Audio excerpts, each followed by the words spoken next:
Assalamualaikum warahmatullahi wabarakatuh.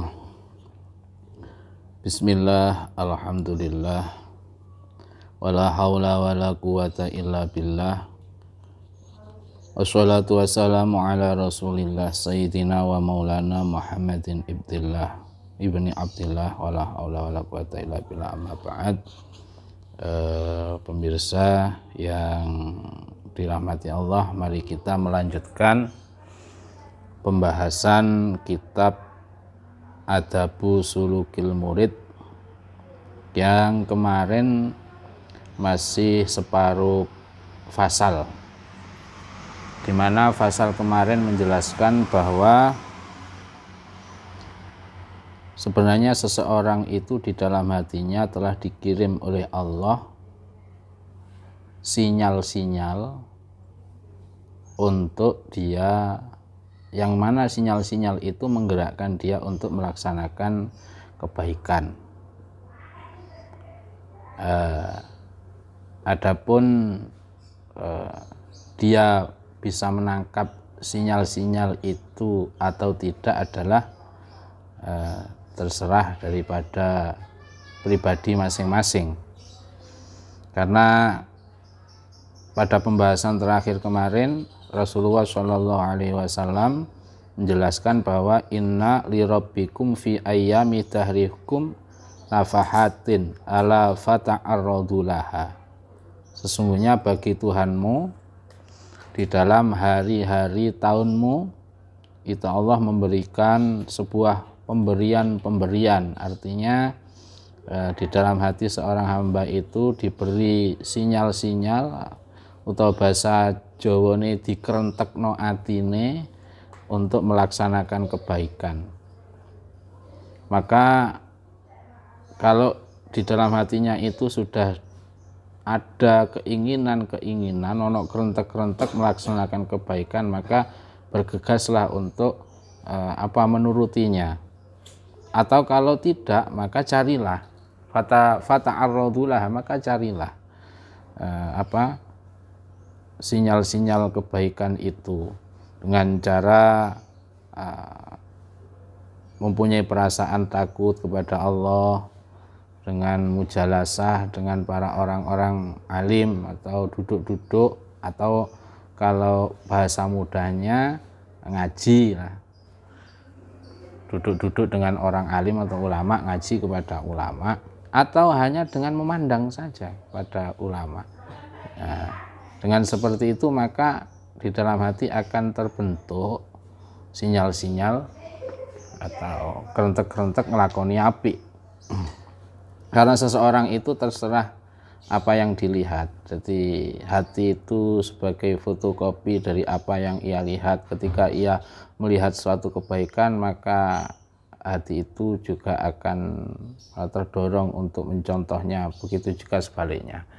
Di sini fasal melanjutkan fasal yang kemarin. Bismillahirrahmanirrahim. Sebelumnya mari kita baca Fatihah kepada mu'allif, para guru, orang tua, para aulia dan nabi dan para sahabatnya. Ila hadrati nabil mustafa rasulillah Muhammadin sallallahu alaihi wasallam.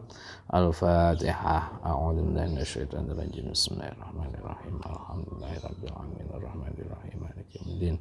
Iyyaka na'budu wa iyyaka nasta'in. Ihdinas shiratal mustaqim. Shiratal ladzina an'amta 'alaihim ghairil maghdubi 'alaihim waladdallin. Amin. Bismillahirrahmanirrahim. Qala al-mu'allifu hadzal kitab rahimahullahu ta'ala wa nafa'ana bihi wa bi 'ulumihi wa a'adda 'alaina wa 'ala ahlina wa auladina wa dzurriyyatina wa talamidina min barakatihi wa barakati 'ulumihi fid dharaini. Amin. Wa man akramahu Allahu bi hadzal ba'its asy-syarif falya'rif qadrahu al-munif. Waman, dan barang siapa akramahu dimuliakan oleh Allah bihadzal ba'itsi asyarifi, dengan diberi pendorong kuat di dalam hatinya. Jadi barang siapa yang dalam hatinya dikasih pendorong kuat oleh Allah untuk melaksanakan kebaikan, falya'rif qadrahu al-munif, maka hendaknya dia tahu bahwa dorongan itu adalah pemberian Allah yang al-munif, yang agung. Jadi itu pemberian yang bukan main. Wal ya'lam annahu, dan hendaklah tahu sesungguhnya, hendaklah dia tahu sesungguhnya pendorong itu, pendorong orang hatinya dikasih Allah, dititipi oleh Allah, dikerentekno atine untuk melaksanakan kebaikan. Fal ya'lam annahu itu adalah min a'dhami ni'amillahi ta'ala, sebagian dari nikmat Allah yang agung. Allati la yuqaddaru qadruha, yang mana keagungannya itu saking agungnya tidak bisa diukur. Nanti di bawah ini nanti akan dijelaskan bagaimana itu kok bisa menjadi nikmat yang paling agung itu, padahal hanya dalam hatinya itu dikasih pendorong untuk melaksanakan kebaikan. Kok itu dikatakan sebagai nikmat yang agung. Wala yublahu syukruha, yang mana seberapa besar syukur kita untuk mensyukuri pendorong itu tidak akan bisa sampai. Maka Habib Abdullah mengatakan fal yubalik fi syukrillahi ta'ala ala ma manahahu wa aulahu. Hendaknya orang yang dalam hatinya itu mempunyai keinginan kuat, diberi keinginan kuat oleh Allah untuk melaksanakan kebaikan, hendaknya dia fal yubalik fi syukrillah. Hendaknya fal yubalik itu banget no. Napa banget no ya. Berusaha sekuat tenaga ya, untuk mensyukuri itu atas nikmat yang diberikan Allah. Jadi seseorang hatinya diberi keinginan kuat oleh Allah untuk melaksanakan kebaikan, itu hendaklah disyukuri. Wa khassa bihi min baini ashkalihi wa aqranihi, dan itu adalah bentuk daripada kekhususan Allah terhadap orang itu, dikhususkan di antara beberapa teman sebayanya atau teman-temannya, karena tidak semua orang diberi kekhususan Allah dalam hatinya itu, diberi dorongan kuat untuk melaksanakan kebaikan. Maka fakam muslimin balagha umruhu samanina sanatan wa aktsara lam yajid hadzal ba'its. Banyak orang muslim ya, yang umurnya mencapai 80 tahun wa aktsara, bahkan lebih, tapi walam yajid hadzal ba'its. Dalam umur yang seperti itu bahkan lebih, Allah tidak menaruh di dalam hatinya pendorong untuk dia melaksanakan kebaikan. Jadi tidak disiratkan di dalam hatinya atau tidak tersirat dalam hatinya melaksanakan kebaikan. Maka itu kalau ada seseorang hatinya dikasih dorongan Allah untuk melaksanakan kebaikan, itu termasuk khosois. Khosois itu kekhususan Allah kepada orang itu. Bukti daripada itu banyak orang yang sampai tua tidak sedikit pun terbersit dalam hatinya untuk melaksanakan kebaikan. Itu banyak. Bahkan walam yatrukhu yauman minad dahri, dan ia tidak berusaha, tidak mencari dorongan-dorongan itu di hari-harinya. Bagaimana bentuk daripada seseorang yang tidak mau mencari itu, yaitu orang itu tidak mempunyai perasaan takut kepada Allah, tidak mau duduk-duduk bersama ulama, ngaji lah, tidak mau melihat para ulama, sehingga tidak terbentuk dalam hatinya untuk mencontoh kepada mereka. Maka bagi orang yang sudah mendapatkan keistimewaan seperti itu, Habib Abdullah mengatakan wa 'alal murid ayyajtahida fi taqwiyatihi. Bagi orang yang menghendaki mencari jalan atau berjalan di jalan Allah, kalau sudah mendapatkan itu ayyajtahida fi taqwiyatihi, untuk bersungguh-sungguh menguatkan. Ini berarti kan ketika seseorang hatinya diberi dorongan Allah, ketika seseorang hatinya diberi dorongan Allah untuk melaksanakan kebaikan, kalau dorongan itu tidak dirawat, maka dorongan itu untuk melaksanakan kebaikan lama-lama akan pudar.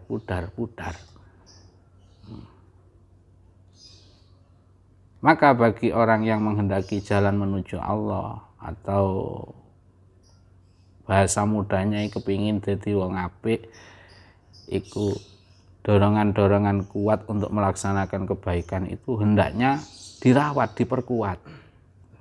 Wahidhihi, dan memeliharanya. Wa ijabatihi, dan menurutinya. Menuruti ini bagi orang yang diberi dorongan kuat itu, supaya dorongan ini tidak hilang, itu cepat dituruti. Karena orang-orang ya seperti kita ini, ketika hati kita mempunyai keinginan untuk melaksanakan kebaikan, tidak bergegas untuk dituruti, maka itu nanti akan tertumpuk-tumpuk kemauan yang lain, sehingga keinginan kebaikan itu kalau tidak dituruti lama-lama akan menghilang. Maka harus dirawat. Akni hadzal ba'is. Nah, bagaimana menguatkan agar supaya kita terus kuat hati kita untuk terus berjalan di jalan kebaikan. Fataqwiyatuhu bidzikri wal fikri fima indallah.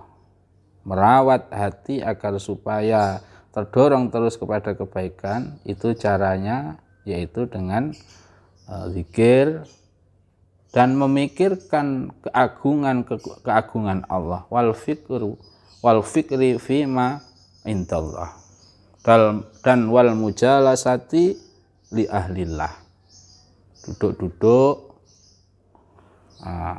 dengan ahlullah, yaitu dengan para ulama, mendengarkan nasihat-nasihat ulama, melihat akhlak-akhlak ulama.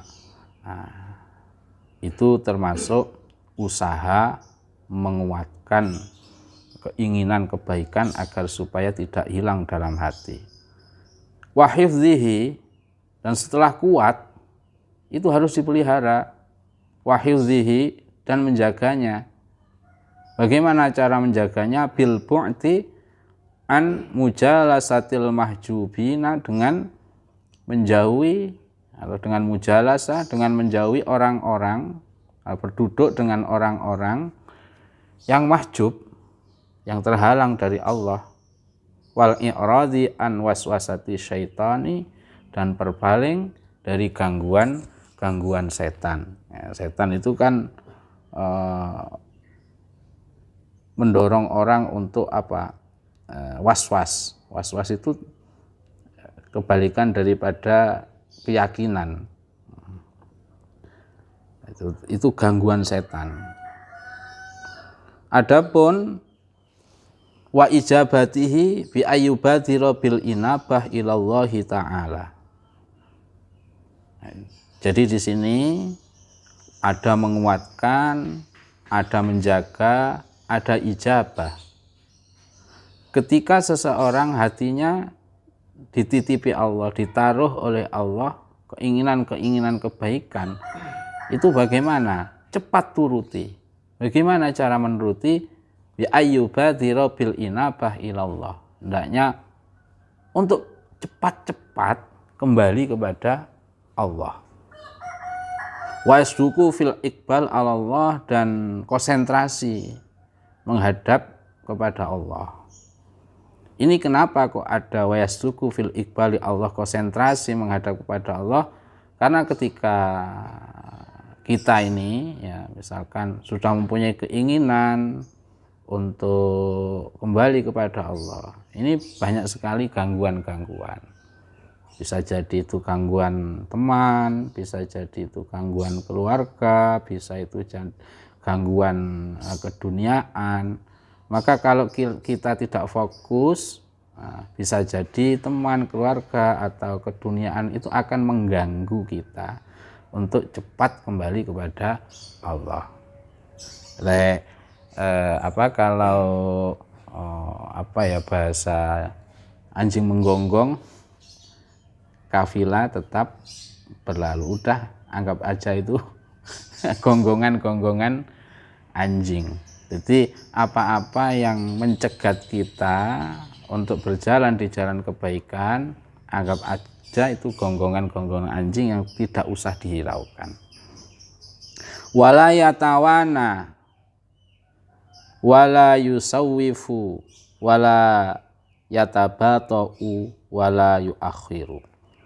Dan jangan sekali-kali ditunda-tunda atau kita kendor. Jangan. Waqat amkanathu al-fursatu, karena telah datang kesempatan ini. Dan kesempatan itu bisa jadi tidak akan datang untuk kedua bahkan ketiga kali. Maka ambil kesempatan itu. Fal yantahisha, dan bersiap-siaplah. Wa futihalahul bab falyadkhul, pintu sudah dibuka oleh Allah, maka hendaknya engkau bergegas memasuki pintu itu. Pintu apa maksudnya? Yaitu pintu untuk kita masuk kembali menjadi orang baik. Wada'ahu ad-da'i fal yusri, dan kamu telah dipanggil sebenarnya, maka bergegaslah untuk mendatangi panggilan itu. Wal yahzar an ghatin ba'da ghatin, dan hendaklah engkau takut, kamu tunda-tunda besok saja.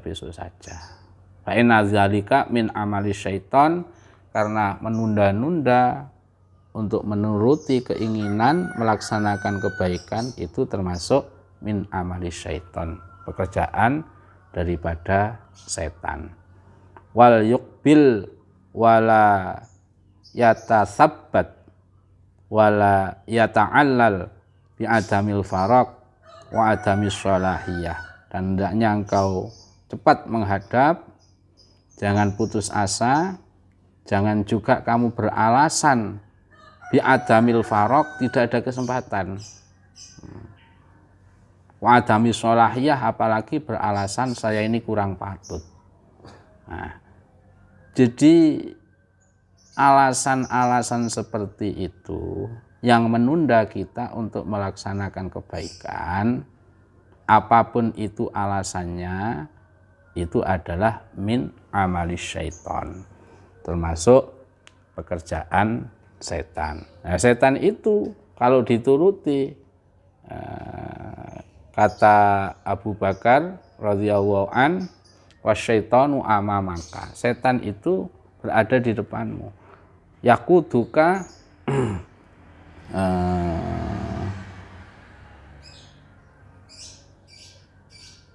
kata Abu Bakar, yakuduka ilal batil, setan berada di depanmu dan setan itu pasti mengajakmu kepada suatu kebatilan.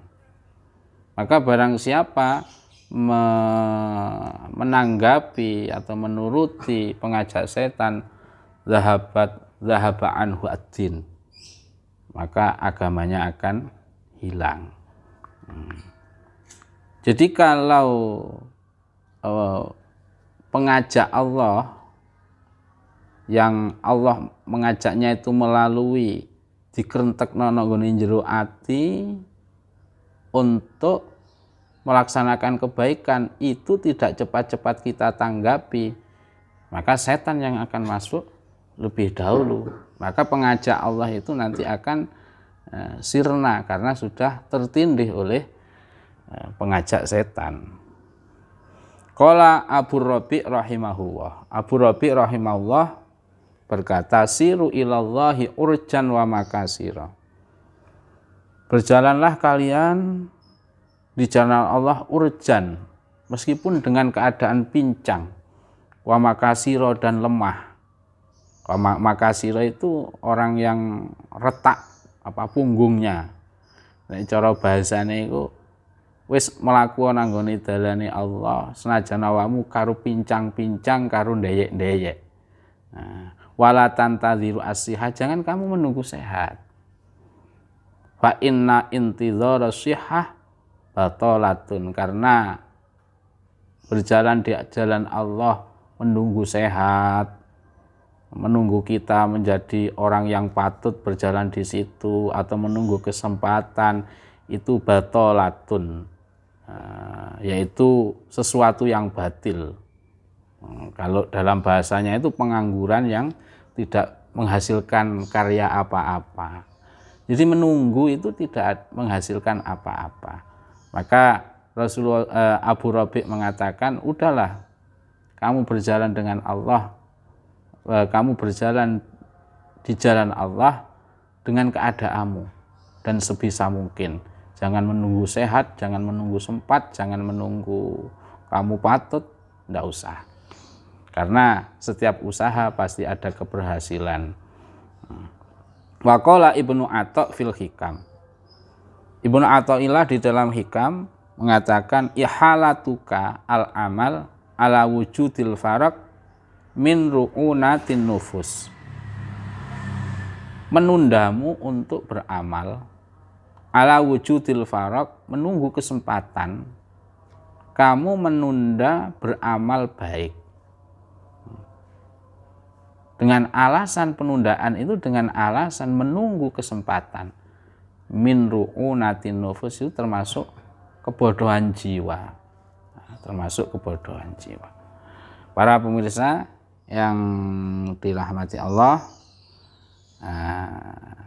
itu tadi lanjutan daripada fasal pertama yang pada kesimpulannya yaitu hidayah Allah itu harus dirawat, dan juga menyimpulkan bahwa berjalan menuju jalan Allah itu tidak usah kita menunggu kesempatan dan tidak usah menunggu kita menjadi orang baik. Cepat, lebih baik. Mudah-mudahan memberikan manfaat bagi saya dan umumnya bagi pemirsa semua. Wallahu a'lam bishawab. Assalamualaikum warahmatullahi wabarakatuh.